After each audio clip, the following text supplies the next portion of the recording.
So, Sam, you know that episode we just shot where I pulled up in the fancy car What is this? and you kind of had a heart attack? What the Yeah, pretty much. I kind of wanted to expound on why you can't make those type of purchases and what kind of transpires during the lending period. Can you kind of go over why those kind of purchases might be detrimental if you're trying to close a house? Absolutely. So as you know, when you're going to the closing table, the biggest thing any loan officer is basically going to tell you is no extravagant, let alone small purchases through the transaction. Not even small purchases? No, nothing. Okay. Because here's how it works. When we pull your credit in the very beginning, that credit, like I said, was good for 90 days, right? So what we see is a snapshot of what we're going to use to count the debt against the buyer.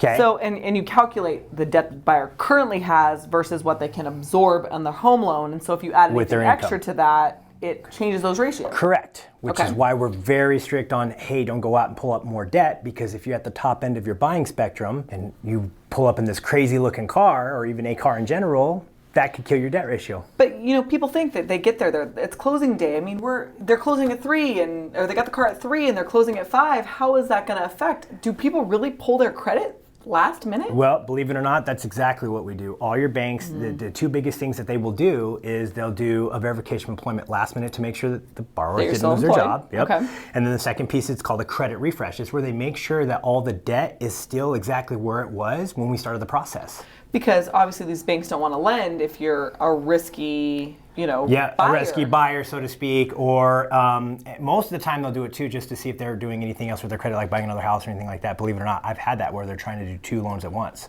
Oh, wow. Yeah, so people trying to close on loan, but again, closing on a home loan is just the same as closing on a car. It's a more incurred debt. Exactly. And so the biggest problem that you run into is we want to make sure that's not the case and it's not happening. The 2 biggest things that we see, car debt and cards for appliances, RC Willie, couches, appliances, things barn. For your new house.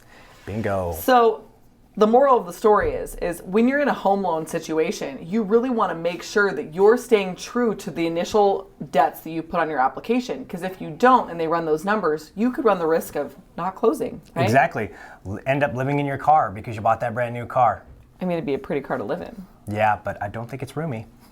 No, it's not. So again, make sure that you're keeping your debts in line and not incurring any additional debt prior to actually hearing those words, you own the home. Bingo. You listen to your loan officer and you only make those purchases when he says you're in the clear.